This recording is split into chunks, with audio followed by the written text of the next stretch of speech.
మంచు తాకిన పూలు పార్ట్ 13 రచన మీనా కుమారి గారు. సంగవికి ఆశ్చర్యంగా ఉంది. ఆడపిల్లలు స్వతంత్రంగా ఇంత హుషారుగా తన మనసులో మాటలను చెప్పుకుంటారా? అంశు వైపు చూస్తుంటే చాలా ఆశ్చర్యంగా ఉంది అని అలాగే చూస్తూ ఉన్నది సంగవి. నిజమే, చిన్నతనం నుండి ఆడపిల్లలంటేనే ఎన్నో నిబంధనలు తన పుట్టింట్లో చూసి భయపడిపోయేది సంగవి. ఎందుకు మగవాళ్ళకి ఇవేమీ అక్కర్లేదా అని అనుకునేది సంగవి. కానీ అడగలేకపోయేది, చెప్పలేకపోయేది.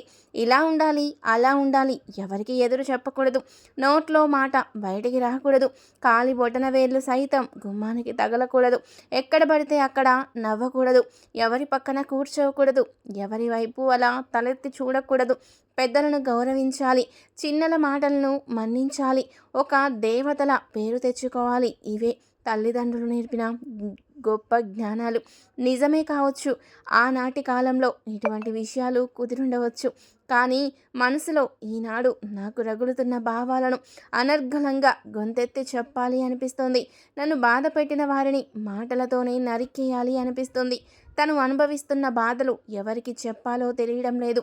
కట్టుబాట్లు మంచివే, కానీ కట్టినట్లు చేసి కట్టుబాట్లు ఉచ్చులు గొంతుకు చుట్టేసి ఊపిరాడకుండా చేస్తుంటే నాకు ఊపిరాడడం లేదు అని కూడా చెప్పుకోలేని పరిస్థితుల్లో ఉన్న తన పరిస్థితికి ఏమీ మాట్లాడలేకపోతుంది. పదే పదే తన మనసు, తన అంతరాత్మకు సంబంధించిన ప్రశ్నలకు సమాధానం చెప్పలేక అల్లాడిపోతుంది. ఏది నిజం అనేది తెలుసుకోరా? కనీసం అడగరా? తను చెప్పేది వినరా? ఒకవేళ తనపై అఘాయిత్యం జరిగింది అని చెప్పుకోవడానికి అసలు ఎక్కడ ధైర్యం ఉంది తనకు? ఎవరిచ్చారు తనకా చనువు? అమ్మ ఒడిలో పడుకొని ఏడుస్తూ చెప్పుకోవాలంటే అవకాశమే లేదు. నాన్న గుండెల్లో తలదాచుకొని చెప్పుకోవాలి అంటే అసలు ఆ ధైర్యం చిన్నప్పటి నుండి లేదు, కల్పించలేదు. అమ్మో, నాన్నగారు వస్తున్నారు అంటూ భయపెట్టేది చిన్నప్పటి నుంచి తన తల్లి. పుట్టింట్లో శాశ్వతంగా ఉండే వీలు లేదు అన్నట్లుగా ముందే ఆడపిల్లను అన్నట్లు దూరంగానే చూశారు పెద్దవాళ్ళు. కనీసం తండ్రి పక్కన కూర్చొని ఆనందంగా మాట్లాడిన సందర్భాలు లేవు. అసలు తల్లికి తన మనస్సేమిటో తెలీదు. చెప్పుకునే అవకాశం అమ్మ ఇవ్వలేదు. పెట్టింది తినాల్సిందే, ఆడదానివి. ఇది బాగోలేదు, అది బాగోలేదు అంటే పెళ్ళయ్యాక వెళ్ళి గడ్డి తింటావా అంటూ ఉన్న అమ్మ మాటలు చెవుల్లో మారుమోగుతున్నాయి. అసలు ఆడపిల్ల అన్నట్లు ముందే ఆడపిల్ల మనసుకు కట్టుబాట్లు కట్టి బంధిస్తున్నారు. మానసికంగా వికసించే దారి ఇవ్వలేదు. అమ్మ, ఒక్క అవకాశం నాకిచ్చి ఉండకూడదా నువ్వు? కనీసం నా మనసులో మాట వినడానికి కూడా సమయం లేదా నీకు అని తల్లిని తలుచుకుంటున్న సంగవికి దుఃఖం ఆగలేదు. తన ఎదురుగా ఒక మనిషి ఉన్నారని, తను వచ్చిన చోటుని అన్నీ మర్చిపోయింది సంగవి. ఆమె మనసులో చెలరేగుతున్న దావనాలంలోకి మళ్ళీ జారిపోయింది. సంగవి వైపు చూసి భయపడింది అంశు. సతీష్ బయట డాక్టర్ మానస గారి దగ్గర అపాయింట్మెంట్ తీసుకుంటున్నాడు. అంశుకి భయమేసి, నా మాటలు మీకు ఏడుపు తెప్పించాయా? క్షమించండి అన్నది భయంగా పైకి లేచి. అయినా కూడా సంగవి దుఃఖమాగలేదు. అంశు బయటకు పరిగెత్తినట్టు వెళ్ళింది సతీష్ దగ్గరకు. సతీష్, క్షమించండి, నేనేదేదో మాట్లాడాను. మీ అక్కగారికి కోపం వచ్చిందా లేక ఏమో తెలీదు, విపరీతంగా బాధపడుతున్నారు అని భయంగా చెప్పింది. సతీష్ అక్కను గమనిస్తూ ఉన్నాడు బయట నుండి. తన చెంపలు తనే వాయించుకుంటూ ఏడుస్తూ ఉన్నది సంగవి. అక్క మానసికంగా చాలా బాధగా ఉంది. తప్పనిసరిగా డాక్టర్ దగ్గరకు వెంటనే తీసుకెళ్ళాలి అని నిర్ణయించుకున్నాడు సతీష్. అంశు, ఏమీ అనుకోకు, మా అక్క పరిస్థితి బాగోలేదు. నేను నీకు ఏమీ చెప్పలేను, అది వాళ్ళ అత్తారింటి గొడవ. మానసికంగా చాలా డిస్టర్బ్ అయింది. తనను హాస్పిటల్కు తీసుకెళ్తాను. నాకు ఉద్యోగం ఉంటే మీ అన్నయ్య గారిని అడిగి మెసేజ్ పెట్టు, లేకపోతే వదిలే అన్నాడు సతీష్. అంశుకి చాలా బాధ కలిగింది. ఎంతో సున్నితంగా, సుకుమారంగా, అందంగా ఉన్నారు సంగవి. ఎందుకంతలా బాధగా ఉన్నారు? అసలు ఆడవాళ్ళని ఇలా హింసించేది మగ లేక అత్త? చెత్తదాని పని. ఇంకేముంటుంది? ఆడపిల్లకు బాధలుంటే అది పెళ్ళైన తర్వాత అత్త, మొగుడు లేక ఆడబిడ్డలు. సతీష్, నాకొక్కసారి చెప్పు, వెళ్ళి వాళ్ళందరినీ చంపేసి ఒకేసారి లాయర్ నోటీస్ను తీసుకొని జామీను మీద విడుదలవుతాను అనుకుంది అంశు చాలా కోపంగా. అక్క అంటూ దగ్గరికి వెళ్ళాడు సతీష్. నన్ను ముట్టుకోకు సతీష్, నన్ను వెలివేశారందరూ. అమ్మా నాన్నలకు కూడా నా మీద లేదురా. సతీష్, నాకేదైనా ఇంత విషయం తెచ్చిపెడతావా? నువ్వు చెబుతున్నావు మునిపటిలా ఆలోచించు అని. అలా ఆలోచన ఎలా వస్తుందిరా? ఇదివరకటి శరీరం కాదు, ఇదివరకటి మనసు కాదు. మనసులో ఉన్న మంచి ఆలోచనలన్నీ కూడా కాలిపోతున్నాయి. ఇక మిగిలింది నాకు భరించలేని వేదన అంటూ ఏడుస్తూ ఉన్నది సంగవి. వెళుతున్నాను అని చెప్పిన అంశు బయట నుండి సతీష్ గమనించకుండా అన్నీ గమనిస్తూనే ఉన్నది. ఆమె మనసుకు ఎంతో ఆవేదనగా ఉన్నది. ఆడవాళ్ళ ఆవేదన అస్సలు చూడలేదు అంశు. అక్క, నువ్వు ఇలా మాట్లాడతావనుకుంటే నేను కూడా తీసుకురాను. నేనంటే నీకు ప్రేమ ఉంది అనుకున్నాను, అందుకే నాకున్న ప్రేమతో నిన్ను తీసుకొచ్చాను. నన్నే విషం తెమ్మని అడుగుతున్నావా? అంటే నన్ను నువ్వు అనుమానిస్తున్నావా? ఎవరి సంగతి ఆలోచించొద్దక్క. ద్వేషించే వారి సంగతి ఎందుకు ఆలోచిస్తున్నావు? నిన్ను ప్రేమించే నా సంగతి ఎందుకు మర్చిపోతున్నావు? నువ్వు మునుపటి సంగవిలాగా కూడా కాదు, ఎవరు ఎరగని సంగవినిలా నేను నిన్ను తీర్చిదిద్దుతా. ఈనాడు నిన్ను తప్పుగా భావించిన ప్రతి ఒక్కరూ కూడా చెంపలు వేసుకునేలాగా చేస్తాను. నువ్వెందుకు నీ చెంపలు వాయించుకుంటున్నావు? అసలు నీ తప్పేముందక్క? బయలుదేరక్క, హాస్పిటల్లో చూపించాలి నిన్ను అన్నాడు సతీష్. వద్దు సతీష్, చూపించుకోలేను. ఏమని చెప్పను? బాధ ఏంటి అని అడుగుతారు. నా బాధ ఎలా చెప్పను? చెబితే పోగొట్టుకున్నవన్నీ తిరిగి తెచ్చిస్తారా? వచ్చే పనైతే వస్తాను అన్నది సంగవి. పోగొట్టుకున్న విషయం ఏమిటో, అసలు నిలబెట్టుకోవాల్సిన విషయం ఏమిటో అది కూడా డాక్టర్ గారు చెబుతారక్క అని సంగవిని బలవంతంగా రెడీ చేస్తున్నాడు సతీష్. అది గమనించిన అంశు ముందే డ్రైవర్కి ఫోన్ చేసి కార్ తీసుకురమ్మని చెప్పింది. కార్తో బయట నిలబడి ఉన్న అంశు వైపు చూసి ఏమిటి అన్నాడు సతీష్. నేను అటువైపు వెళ్తున్నాను, వేరే వాళ్ళని కలవాలి, మీరు కూడా అటువైపే వెళ్ళాలి అని అంటున్నారుగా మీ అక్కని తీసుకొని, అందుకని వెయిట్ చేస్తున్నాను అన్నది అంశు. థ్యాంక్ యూ అంశు, నిజానికి ఇలాగే తీసుకువెళ్ళాలి. ప్రస్తుతానికి అక్కను అనుకొని కారు ఎక్కబోతుండగా, హలో, నాకు డ్రైవింగ్ చేయడం రాదు, మీరు డ్రైవ్ చేయండి, మనిద్దరమే అయితే పర్వాలేదు, మీ అక్క కూడా ఉంది కదూ అంటూ నవ్వింది అంశు.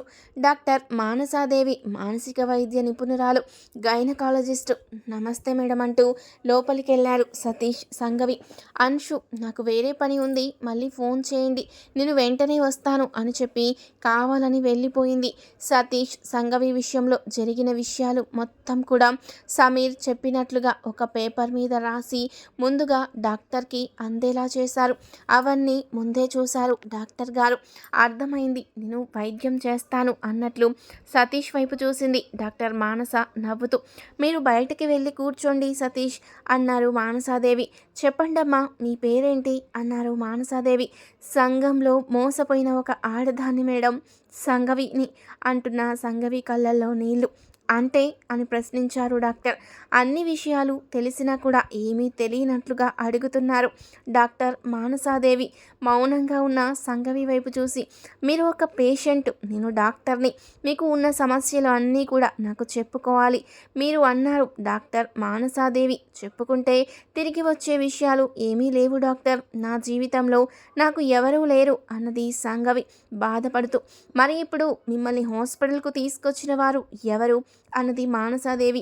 వాడు నా తమ్ముడు అంటున్న సంగవి వైపు చూసి, అంత ప్రేమగా మిమ్మల్ని హాస్పిటల్లో చూపించాలి అని తెచ్చిన తమ్ముడు ఉండడం ఎంతో అదృష్టమైన విషయం సంగవి. ఎంతోమంది అబలల ఆక్రందనలు అన్నీ కూడా ప్రతిరోజు చూస్తూ ట్రీట్మెంట్ చేస్తూ ఉన్న డాక్టర్ని నేను.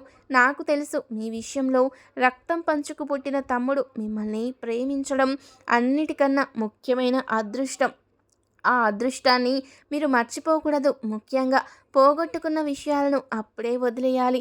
అసలు ఏం పోగొట్టుకున్నాను అనేది కూడా విశ్లేషించుకోవాలి మీరు అన్నారు డాక్టర్ గారు. అటువంటి భయంకరమైన నిజాలను ఎలా వదిలేయాలి మేడం?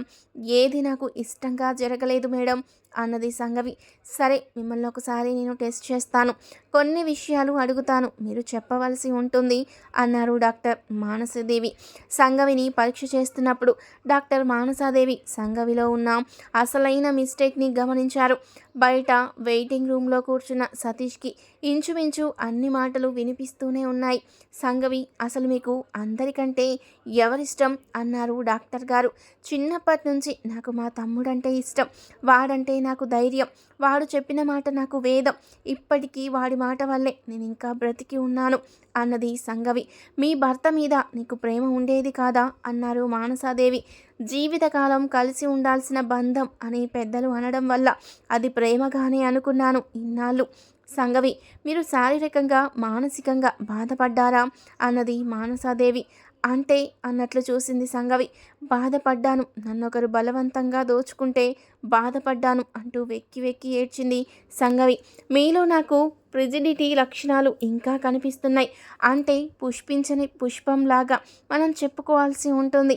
అంటే స్త్రీ పురుషుల సంగమానికి స్త్రీకి మనసు సిద్ధంగా లేనప్పుడు పురుషుడు తనంతట తాను బలవంతంగా అనుభవించడం జరిగింది మీ పట్ల. అందుకు మానసికంగా మీరు అసలు సంసిద్ధులు కాలేదు అన్న విషయం అర్థమవుతుంది. అదే కదూ మీరు బాధపడింది అన్నారు మానసాదేవి. మౌనంగా ఆశ్చర్యంగా వింటూ ఉన్నది సంగవి. నాకు తెలిసి 3 నెలల కాలంలో మీ వివాహం అయిన తర్వాత మీరు ఏ రకమైన పూర్తి సెక్స్ ఫీలింగ్స్ని పొందకుండానే మిమ్మల్ని అమానుషంగా అనుభవించినట్లు మీ భర్త నాకు అనిపిస్తుంది. మీ మనసును సంసిద్ధం చేయలేదు అతను. అతనికి ఉన్న తొందర, అతని కోరిక బలం, అతనిలోని మగతనంతో కూడిన గర్వం కూడిన బలవంతపు కలయిక తప్పితే మీరు అతనితో ఏ విధంగానూ సుఖపడలేదు. మీలో స్త్రీతత్వం అస్సలు కనిపించలేదు అంటున్నా డాక్టర్ వైపు ఆశ్చర్యంగా చూసింది సంగవి. అది మీకు ఎలా తెలుసు డాక్టర్ అన్నది సంగవి ఏడుస్తూ. చాలామంది పురుషులు చేసే తప్పు ఇది. అసలు భార్య మనసును సిద్ధంగా ఉందో లేదో అన్న విషయం వారికి తెలియదు. కాఫీ ఆస్వాదించినట్లుగా వారి ఆనందాన్ని వారు చూసుకునే పురుషులు చాలామంది ఉన్నారు ఈ సమాజంలో. ఎదురు వ్యక్తి బాధపడుతుందో లేదా గ్రహించే తత్వం కూడా వారిలో ఉండదు. ఆ సమయంలో బాధతో కూడిన కంటినీరు తప్ప ఆనందంతో కూడిన అద్భుతమైన కన్నీరు అనేది తెలీదు మీకు. నిజమే కదూ అన్నారు మానసాదేవి. అవును అన్నట్లు తలూపింది సంగవి. మీరు వ్యక్తిగతంగా సున్నితమైన మనస్కులు. బయట ప్రపంచానికి కానీ తెలియని విషయాలకు కానీ బిగుసుకుపోయే తత్వం ఉన్నవారు. వయసు పెరిగింది తప్ప మీ మనసు పరిపక్వత చెందలేదు. దానికి తగ్గట్టు ఒక మూర్తిభవించిన రూపం మీకు భర్త అయ్యేసరికి మీలోని పరిపక్వతను పెంచలేకపోయారు. మీలోని సహజ స్త్రీతత్వాన్ని బయటకు తీసుకురాలేకపోయారు మీ భర్త. అందువల్ల మీరు మానసికంగా బాధను అనుభవిస్తూనే ఉన్నారు. అది ఎవరికీ చెప్పుకోలేక ఆవేదన చెందుతున్నారు. అవును, స్త్రీకి సెక్స్ గురించి మాట్లాడే ధైర్యం లేదు. ఇప్పటికీ చాలా వరకే కుటుంబాలు కట్టుబాట్లలో మసిలిన స్త్రీకి స్వేచ్ఛ లేదు. ఈ విషయంలో కొంత మారినా ఇంకా కొంత అలాగే ఉండిపోయింది.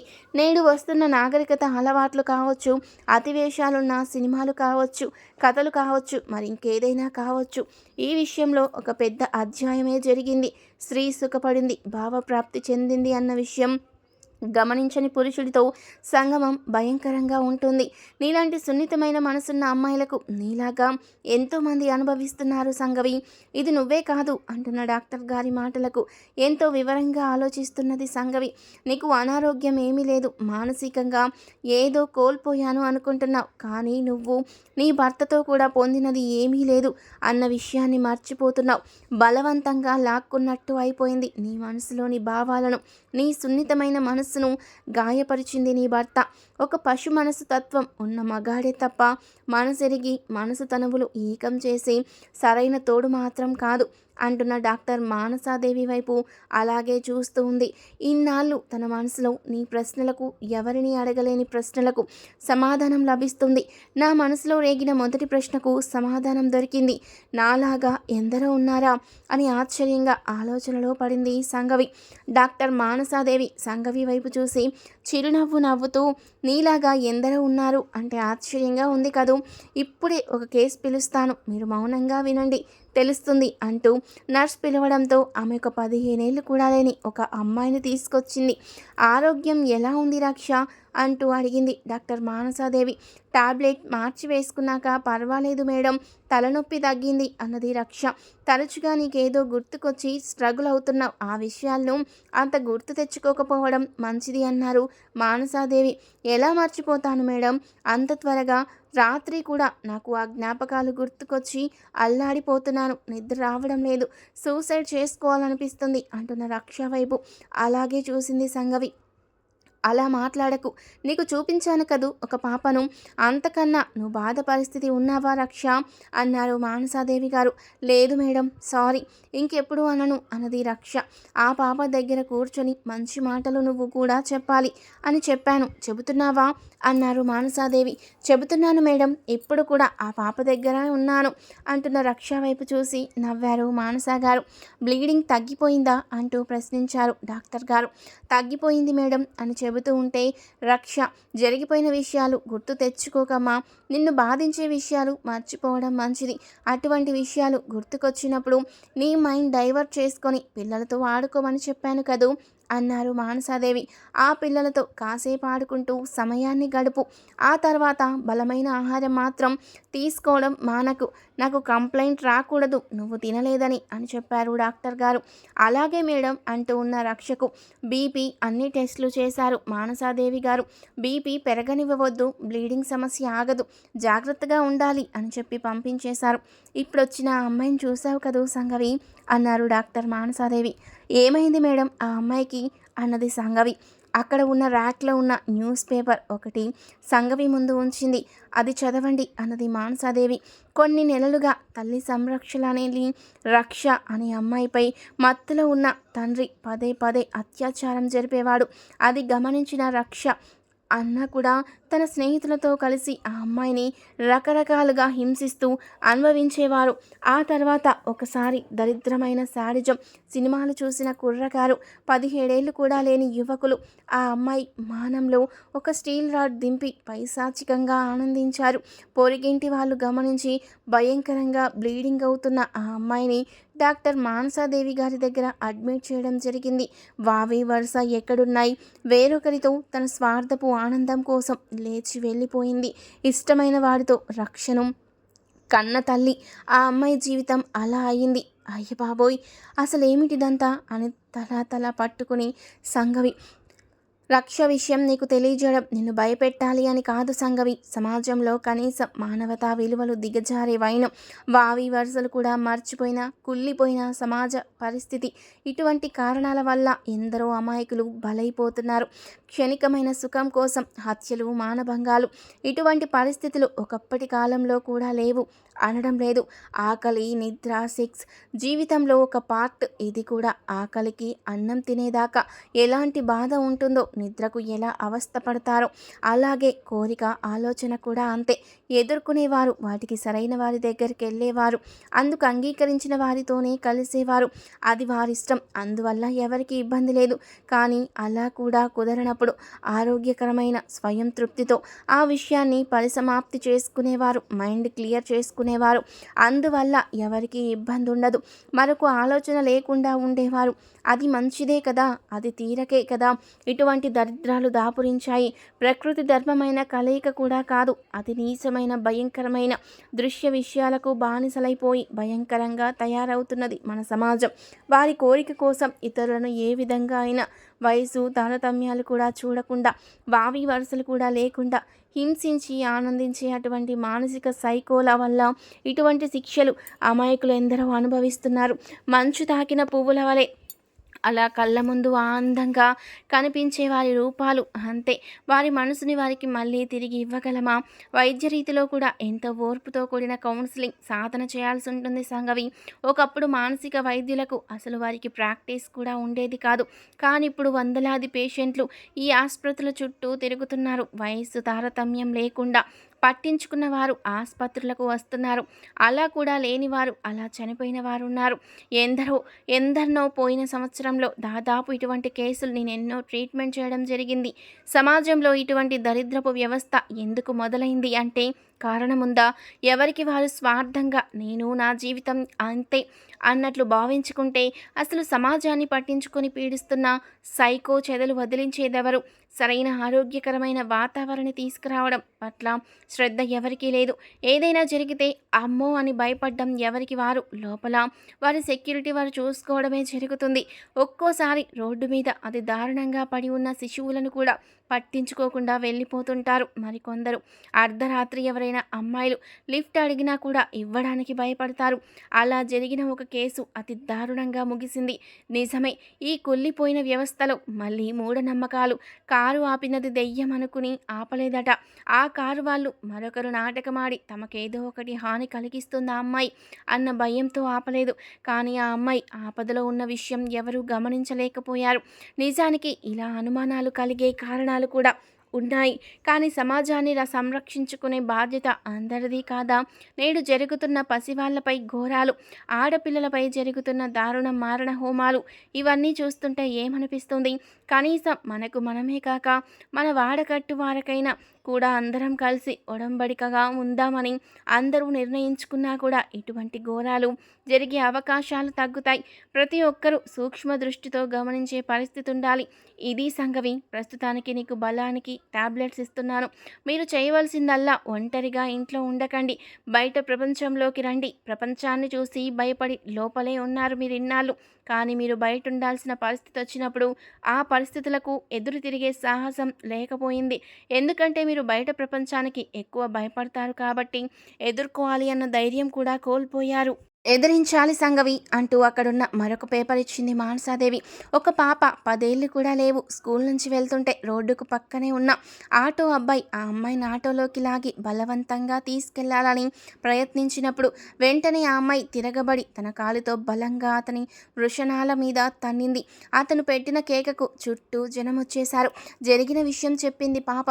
భయపడలేదు, పారిపోలేదు, ఏడవలేదు. అమ్మ నాన్న అంటూ ఎవరో వచ్చి కాపాడుతారంటూ ఎదురు చూడలేదు.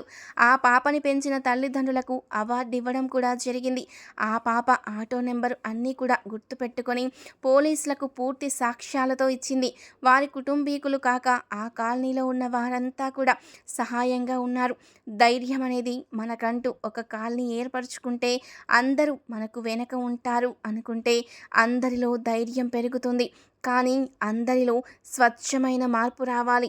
ఆటో వాడికి సరైన శిక్ష కూడా పడింది. ఆ తర్వాత వాడు ఏదో చేస్తాడు అని ముందే మనం వెనకడుగు వేస్తే మన వెనక రావడానికి ఎవరు అడుగులు వేస్తారు?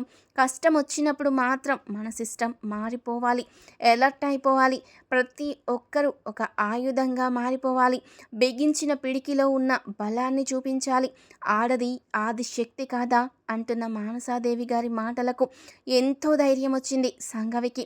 మీరు నేను చెప్పేంత వరకు 2 రోజులకు ఒకసారి రండి, ఆ తర్వాత నేను చెప్తాను అంటూ సంగవికి లైట్గా తలకు చిన్న ట్రీట్మెంట్ ఇచ్చారు. హాయిగా ఉంది మేడం.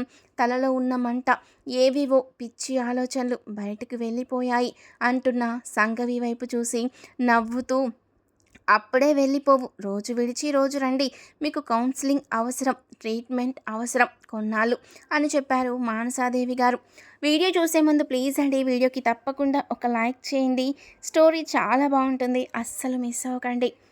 డాక్టర్ గారికి నమస్కరించి అడుగులు బయటకు వేసింది సంగవి. అప్పటిదాకా అన్ని విషయాలు విన్న సతీష్ మనసు పరిపరి విధాలుగా ఆలోచించింది. ఆడ మగ సంగమం, గదిలో తలుపులు వేసుకుంటారు, ఏదేదో జరుగుతుంది, అది ఏదో నవ్వుకుంటారు బయట వాళ్ళందరూ. అంతేకాని లోపల జరిగే విషయాలు జాగ్రత్తగా ఉండాలా? మగవాడు తన బాధ్యత చక్కగా నిర్వర్తించి తీరాలి. మగ పుట్టాక, పుట్టిన తర్వాత వాడిని చాలా క్రమశిక్షణగా పెంచాలి తల్లిదండ్రులు. ఎందుకంటే వాడి ఇంకొక కుటుంబానికి రాజు అవుతాడు. సరైన రాణిని ఎంపిక చేస్తే ఆమె మంత్రి అవుతుంది. కష్టం సుఖం తెలియజేస్తూ పెంచాలి మగబిడ్డను. ఆడపిల్లను కూడా ఆడపిల్లలకు రక్షణ కావాలి. ఆడపిల్లలకు భయభక్తులు నేర్పాలి. ఆడపిల్లలకు జాగ్రత్తలు చెప్పాలి. ఇవన్నీ కూడా అవసరమే. కానీ ముందు ఒక పిల్లవాడిని కౌన్సిలింగ్ చేయాలి. చిన్నప్పటి నుంచి గైడెన్స్ చేయాలి. తండ్రి ఆడపిల్లలతో ఎలా మసలాలి, వారి పట్ల బాధ్యతగా ఎలా ఉండాలి అన్న విషయాలు చెబుతూనే పెంచాలి. ప్రతి కన్న తల్లి ఏమీ తెలియని విషయాలుగా అన్న చెల్లెళ్ళు, అక్క తమ్ముళ్ళు అని వదిలేసి ఉంటారు. కానీ వారు ఆడుకునే ఆటలు, ప్రతి విషయాన్ని పెద్దలు గమనించి తీరాలి. వాళ్ళిద్దరూ బుద్ధిగా ఆడుకుంటున్నారు అనుకోకూడదు. వారు ఏ దృశ్యం చూశారో, ఏ మాటలు విన్నారో, వారి మనసులో ఏ సమస్య ఉందో తెలుసుకోవాలి. ఆ సమస్యను ఖచ్చితంగా చెప్పి తీరాలి. మనకు స్త్రీ పురుష వ్యత్యాసాలు, శరీర వ్యత్యాసాలు ఉంటాయి. వాటి పట్ల ఒకరికి ఒకరు ఆకర్షణగా ఉంటుంది. అది సృష్టి ధర్మంలో ఒక రహస్యం. కానీ ఆ విషయాన్ని పాపకు ఇలా ఉంటుంది. ఆమె అచ్చుగుద్దినట్టు అమ్మ పోలికలు అమ్మలాగానే అవుతుంది, లేదా అమ్మమ్మ నానమ్మను అత్తలా పెరిగితే అని చెబుతూ పెంచాలి పిల్లలకి. అలాగే నాన్నలాగా అవుతాడు బాబు అని ఆడపిల్లలకు చెప్పి పెంచాలి. ఇక్కడ ముఖ్యంగా ఒక విషయం గుర్తుపెట్టుకోవాలి తల్లిదండ్రులు. భార్యాభర్తల బంధం విషయంలో అతి జాగ్రత్తగా ఉండాలి. పిల్లల ముందు పిల్లలకు సూక్ష్మ దృష్టి ఎక్కువగా ఉంటుంది. అమ్మ నాన్న లోపలికి వెళ్ళి ఏం చేస్తున్నారు, ఇటువంటి ప్రశ్నలు వారి తెలిసి తెలియని మనసులలో కలుగుతూ ఉంటాయి. కారణం మనం చూసే సినిమాలు, వెకిలి వేషాలు, వెకిలి షోలు, వెర్రి హాస్యాలు మనం గమనిస్తే జరిగిపోయిన తరాలలో భగవంతుడికి ఎంతో పవిత్రమైన ఒక గొప్ప స్థానం ఉండేది. ఆ స్థానం నేడు మనం కామెడీ షోలో నవ్వుకోవడానికి వివిధమైన వేషాలు వేసుకునే వెర్రి వాళ్ళ విన్యాసాలు చూస్తూ పిల్లలు ఏం నేర్చుకుంటారు? భగవంతుడు భక్తి అది, ఒక శక్తి అది, ఒక మంచి దారి అని పిల్లలు ఎలా నమ్ముతారు? ఇక తల్లి తండ్రి వారి పాత్రలైతే గొడవ పడడం, లేకుంటే చాలా అతిగా ప్రవర్తించడం, భర్త మీద భార్య కూర్చొని తన్నడం, భార్యను భర్త సిగరెట్లతో కాల్చడం, ఇది చూసిన పిల్లలు ఏం నేర్చుకుంటారు? విలువలు ఎక్కడి నుండి వస్తాయి? ఆ పాత్రలపై భక్తిభావం ఎలా ఉంటుంది? ఇక గురువు, అసలు గురువు అనే స్థానానికి గౌరవం ఇవ్వడం మర్చిపోయారు. ప్రస్తుతం ఆహార మాధ్యమాలలో ఒక జోకర్ అయిపోయాడు. ఇప్పుడు మనం నిత్యం చూస్తున్న టీవీలో కాలేజ్కి వెళ్తే స్టూడెంట్స్ చేతిలో మందు సీసాలు, పేకాటలు, పబ్బులు, డ్యాన్సులు, గుడ్డ ముక్కలు లేని అమ్మాయిలతో చిందులు, చూడకూడని దృశ్యాలు పదే పదే చూపించడాలు. అలాంటి స్టూడెంట్స్ తాగుతూ మాస్టర్ని ఆడుకుంటూ ఉంటే అదొక కామెడీ.